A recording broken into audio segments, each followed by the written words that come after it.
Okay, guys, today we're going to talk about, I don't know, it's a stock that's very popular in in certain sections of the YouTube investing community, and you guys can kind of guess the types of investors that are into this stock. The stock is, of course, Palantir. That's going to be in the title of the video. It's kind of like the Tesla of 10 years ago. Those type of investors are investing in it. That the people who are really looking for growth, the people who have looked at the founders and said, this founder has the opportunity to grow a massive company. If you look at Peter Thiel, he started PayPal, or he was a co-founder of PayPal, which Elon Musk was as well. And he grew PayPal into a massive company. And Peter Thiel is also a big early investor in Facebook, which grew to a massive company, obviously. So people have looked at certain facts with regards to Palantir and thought, maybe this is the next Tesla. So there's a lot of hype around this stock. Lee, do you like the stock? No. The short answer is no, but Yeah. obviously we will dig into the reasons why. And also one thing I also want to say to people is this stock is like extreme, well, I find it extremely hard to analyze. Of course. If I'm going to go with anything like the Warren Buffett way of investing, I'm going to say this is like way outside my circle of competence, and I don't have any insight into like to accurately predict what I think the earnings will be in the future, or if they can start generating like positive free cash flow in the future. Yeah. I love the upfront honesty. Yeah, just no. To be honest, I sort of came to a similar conclusion. Nevertheless, though, it is a very interesting stock and for what they're doing with the company, and even just with regards to what's happening in the world today and how this company is involved. So let's just quickly get into what the company is. So Palantir, they get a bunch of information and they sum up all of this information into data points that is relevant to your business so that you can make decisions easily. That's the best way I would sum it up. And we're going to get into some use cases on how this is useful. So one example of how it is useful is with regards to the military. We start with a military operator responsible for monitoring activity within Eastern Europe. They've just received an alert that military equipment is amassed in a field 30 kilometers from friendly forces. AIP leverages large language models to allow operators to quickly ask questions. Show me more details. They ask what enemy units are in the region and leverage AI to build out a likely unit formation. What enemy military unit is in the region? AIP surfaces the option to deploy a nearby drone to collect video. The footage confirms a potential threat. The drone footage shows an enemy T-80 main battle tank. Palantir right now is actually being used in the Ukraine war, and you can kind of imagine how this is used. So there's all of this information with regards to the war right now, and Palantir gets all of this information, and they use AI and the different processing LLMs, language models, to process this and put it in a way that makes it easy for you to understand and to make decisions on that. And I hope that video gives you a bit of a feel for how it kind of works with regards to the military sense. But you can also kind of envision how this works with regards to business as well. Let's say that all this information comes out that your competitor is starting to build new restaurants in your area, and Palantir will show you this, and then you can make certain decisions. Oh, what do you want to do? Do you want to build restaurants in the same location? And make decisions around that. The one thing I got from reading their 10K, which I was reading before, 60% of their revenue is from the government, and 40% is from like normal consumers. And it does look like the just normal consumers one is growing slightly faster, but still, yeah, 60% from the government. The problem with like revenues like that from the government, it's really hard to tell like if those revenues can keep growing in the future, or like how they're going to keep growing in the future. Because it like largely depends on like, is the US going to get into wars? Are they going to keep spending more money on their military? So that's one thing I found. It's like hard to analyze. But they're not just dealing with the USA. They're already in business with England as well. They had a contract with the NHS, National Health Service in England, which they used to deal with the pandemic, to analyze the operation of the vaccination program. So how many vaccines were put out, who hasn't got a vaccine. So they're not just with the USA government, but they're also with England and other governments around the world. But you're right, it is hard to know exactly how they can keep growing this, and will the government spend more on them? One thing I also noticed when I read the 10K statement is because it's a lot of military stuff and like potentially like CIA stuff that they're doing, I don't actually think they're allowed to talk about a lot of it in their 10K Yeah, or even yeah, disclose a lot of this information to their investors, which yeah, like as investors, that's really not good for us. It's like as an investor, I want to really know my company well. Like if I'm buying shares in it, I want to know like how do they make their revenue? I want to yeah, understand their business model well. But for this, it's like you read through the 10K and it's like it gives you the very basic like financial like metrics, but there's not really like much yeah. digging into like this is how we're making this money, which for me, I mean, for me already that would be too much for me to invest in a company if I see that. Because if they're not giving you the full information of how they're making the money, then it's very hard to assess the true value of what they're worth. They're kind of like, yeah, we kind of got this contract with this government here, and but you can't really assess, can we keep growing with the contract? Can we get more contracts?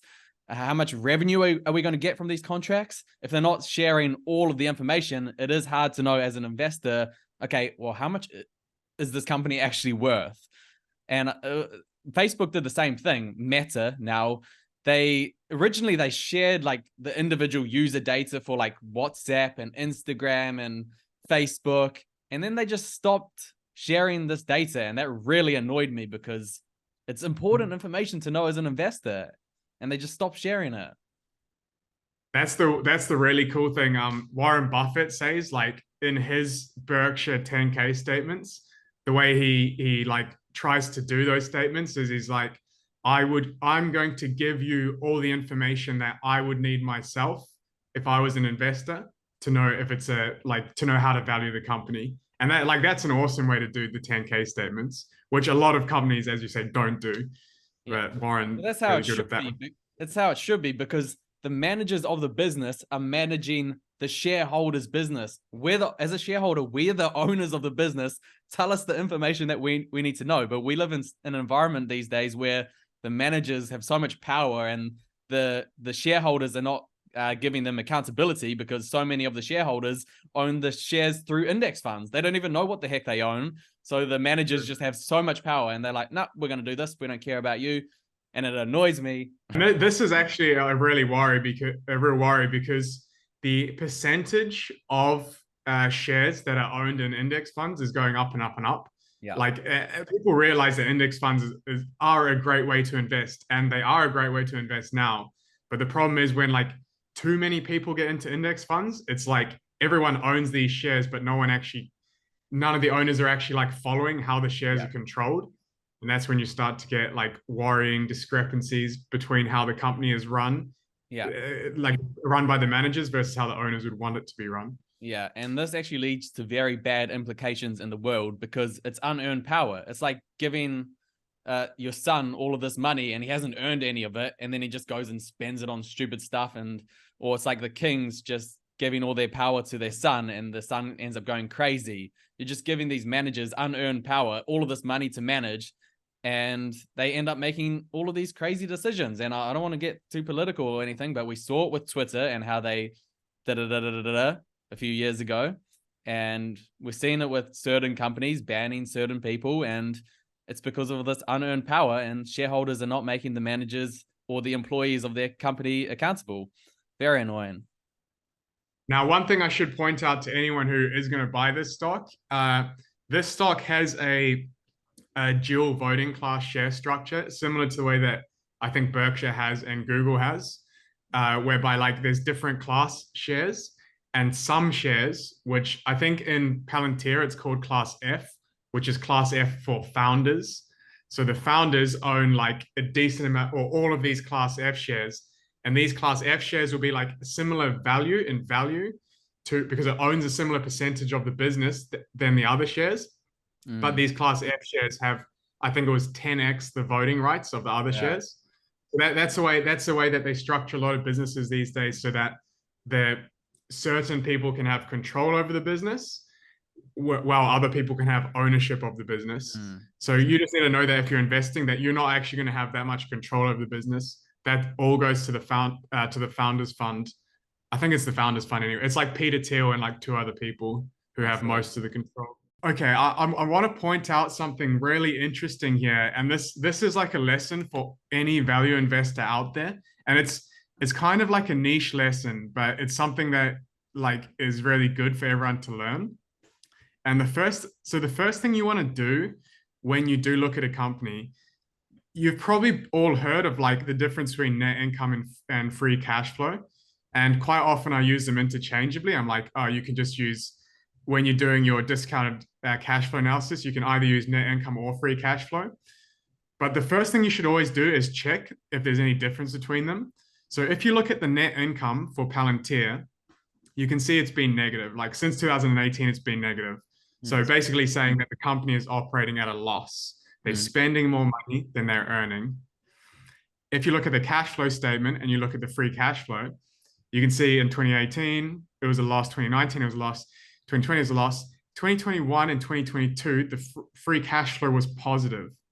So that straight away, that is the thing that should alert you something interesting is going on here. How can a company have positive free cash flow but be operating at a loss? And as soon as you see that, as soon as you see a difference in free cash flow and versus net income, you want to dig into that. So I've dug into this for us, and I want to show you guys. If we go into ticker, let's look at the cash flow statement. So we've got here net income, and if you look at basically the line I want to point out is here, the stock-based compensation line. So free cash flow is cash from operations minus capital expenditures. And you'll notice the cash from operations is very different to the net income. And the reason for this is because of this huge stock-based compensation expense. So just to explain that, it's like, you can imagine Palantir get a bunch of income and then they have a bunch of expenses, right? They've got to pay their staff. They've got to pay for, I don't know, whatever software they're using, whatever servers they're using. And for most companies, they will just pay out their staff and all these things in cash. Palantir is doing something different. What they're doing is a big portion of those expenses is, instead of paying their employees in straight cash, they're paying them in stock. They just issue more shares and give them to the employees, which as an owner, you want to watch out for that. You're like, hey, I'm buying a piece of this business and you guys are like devaluing or diluting my piece in this business by just printing more pieces of this business and giving it away. So as an owner, you want to watch out for that. And that is represented in that difference between free cash flow and net income. So would you say it's more relevant to look at income then? Because that's a real expense, stock-based compensation, and it's not included under cash flow. So it's probably more relevant for us to look at the net income than the cash flow statement, because that is a real expense. Yeah, 100% right. Exactly right. So it's like in cash flow, yeah, 100% right. In cash flow, they're actually positive, right? Like they've got more cash coming into the business than coming out. That's good, right? Or it like seems good on paper. They got $183 million more flowing into the business than flowing out. But as Tristan just said, that $183 million is ignoring the fact that they've issued $564 million in extra shares. If we look at the net income, I think it's just got into the positives, right? Recently. I mean, if we look as per the quarterly statements, the annual ones, it's been negative for so long, burning through income, burning through profit. But recently, they have just got into the positives. And for all of the Palantir bulls, they're loving this. They're talking it up big time. You see that? Yeah, those little 2 marks there, starting to get into the positive profit. So even if you include those stock-based compensation, still, they've just started to become profitable. How do we value this? Very hard to value. So we'll look here at total revenues. I mean, I'm going to go off the yearly statements, and most of them have been negative. So it's really hard to tell like what the potential profit margin for this company could be. And honestly, I don't really know what the potential profit margin for this company could be. What I did in my intrinsic value analysis is I just tried a few different ones to see like how that changes the stock valuation. Why is the profit margin important? Obviously, because they've been earning negative net income, we need to say like, hey, what percentage of their revenues could they potentially keep? Like what is the potential profitability of this business? That's the first thing. And then the second thing we need to work out is what's the growth rate into the future. So you can see the past growth rates, 47%, 41%, down to 23%. So the growth rate has been dropping recently over the last few years. I think the reason why is maybe kind of obvious. I mean, in 2020, you can imagine why it grew a lot. They probably got a lot of big contracts with governments. And then 2021, 2022, things started to slow down. The economy started to slow down. So you can kind of imagine why the growth might have slowed down as well. I actually have no special insights. I don't know better than anyone else what their growth is going to be in the future. Yeah. In my intrinsic value analysis, I went with 20. But I mean, Tristan, do you think that's good, or did you have any insight to a different one? No. Yeah. So, like, for anyone watching at home, like, your future growth rate guess is as good as mine. I'm going with 20 because I'm going on the low end. I want to be like a little bit conservative if I'm investing in the business. So I say, let's assume they grow at 20% growth rate in the future. What starting cash flow should I use? Well, again, I don't know. And that's what I was saying before. Like, maybe we can just have a guess and say, like, what if they keep their profitability at like 10%? So they will get like $190 million of that revenue, basically. Exactly. So I'm just going to round that up to 200 to make things easy. So they can keep 200 million of that. Terminal PE, again, this is such a hard company to analyze. I don't know, but I'm going to go with 25 just because that's like kind of standard for the broad brush average of the market. So even if I run that, whoa, look at that. You can see 75% below current market cap, i.e. it's worth a lot less than it's currently selling for. Then you can ask a question like, okay, well, maybe what I did was I didn't give them enough credit. Maybe they could run this business more profitably because they're mostly software, blah, blah, blah. So let's say, what if they had 20%, if they kept 20% of their revenue?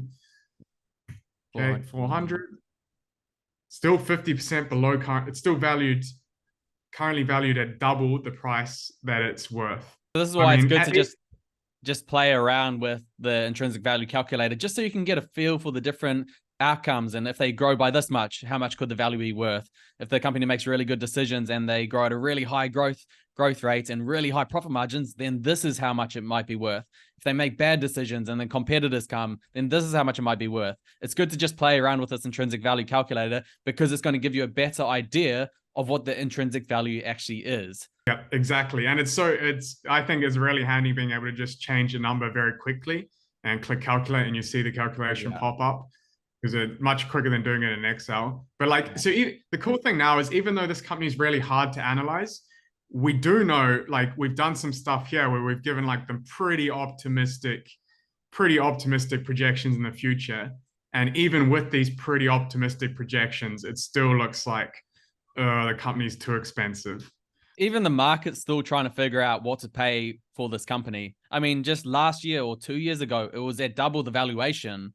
So you might think, oh, these valuations, they're so different from one another. But the market is still trying to figure out actually what is the true value. I think last year or 2 years ago, this company was a $70 billion company, and now it's a $35 billion one. So the market itself is telling you, actually, I don't even know how much I want to pay for this company. Right now it's at 17 times revenue, not even profit, 17 times sales of the business. It tells you that what I was saying at the very start of the video, there's a lot of hype around this company. That's why people are willing to pay 17 times the revenue of the business, not even the profit. And 2 years ago, well, last year, I can't remember, but it was 60 times revenue. 2 years ago, they were even more bullish on this company. And now that bullishness has gone down a bit. So the market's still trying to figure out, is this a $35 billion company? Is this a $70 billion? Who knows? It could be a $1 billion company. I'd hate to say that to all the Palantir bulls out there, but we've seen it with stock after stock after stock that was once worth $10 billion, $20 billion 2 years ago, and now they've gone down by 90%. I'll put numerous examples of that in the video overlay. It's a very speculatory stock in the fact that it doesn't have years and years of profit to go back on. You can't say, oh, okay, last year it made this much profit. How much am I willing to pay for that profit? And the high price to sales ratio is another example. It's very speculatory. However, I'm not even saying don't invest in the stock. I'm just saying, okay, I'm going to do the old Warren Buffett tactic and put it in the too hard basket. I don't know. When I buy a stock, I want to be 100% sure. I know this company very well. It's got extremely high upside and limited downside. I don't see that limited downside with Palantir. And however, I will give the other point of view. You know, Tesla was like this not too long ago, maybe 5-6 years ago. They weren't even a profitable company. And I don't know, however long ago, it was 4 years when they reached the profitable margin, and they grew into a massive company. They reached the $1 trillion mark. I think they're below that mark now. And so the Palantir do have potential. I'm not saying that they won't be a $100 billion company, a $500 billion. I can't say for sure. And I want to be able to say for sure before I buy stock. And people have doubted this company before. There's no denying that. 20 years ago, they could only get $2 million in early investments from outside sources, apart from Peter Thiel, who invested, I think, 30 million. He was the one who believed in the company. So back in the day, no one believed in the stock, and look where they are now. They've got they've got a $35 billion market cap, and they've got $2 billion in equity. So, you know, people have doubted them before, and they've proved people wrong time and time again. But for me, it's the same as what Lee was saying with his intrinsic value calculation. It's so hard to put one. When I did it, I said, I'm not even going to try put an intrinsic value calculation on the stock, because there's just so many variables at play. I mean, if they get some big government contracts, imagine getting some big contracts from the United States government or the British government, or even getting some big contracts with some private companies like Microsoft, some of those $1 trillion companies, or Apple, or whatever. You know, they could be a $100 billion stock if they play the game right. So yeah, it's going to be interesting to see how well they do. I would be a whole lot more interested in the stock if they were selling at 1-time sales, maybe 2-time sales, but 17 times sales, only just reached profitability. It's just too expensive for me. It's too hard to put a valuation on. Just looking at the current market right now, I'd rather buy a business like Wise, formerly known as TransferWise, which is selling at 7 times price to sales ratio, as opposed to, you know, this company here that does have a lot of hype around it, a lot of those type of investors who are willing to pay a high price. And I like to pay a low price for this type of business. One thing I'll say before we go is just always remember the old Warren Buffett analogy of just like, you're playing baseball, you've got unlimited pitches. Yeah. If you've got unlimited pitches, you just want to wait till you get that perfect sweet spot. And before you invest in any company, just think, is this the perfect sweet spot? True. Which me, this one is way too hard to value to be that. Yeah, exactly. You can just leave pitch after pitch. I don't play baseball, but you can just leave it. You don't have to swing at them. And there's no strikes in investing. You can just leave 100, 1,000, 10,000 and just wait for that one company. You only need one company to get rich. So unless you're 100% very, very certain on this company, then just play the game a bit carefully.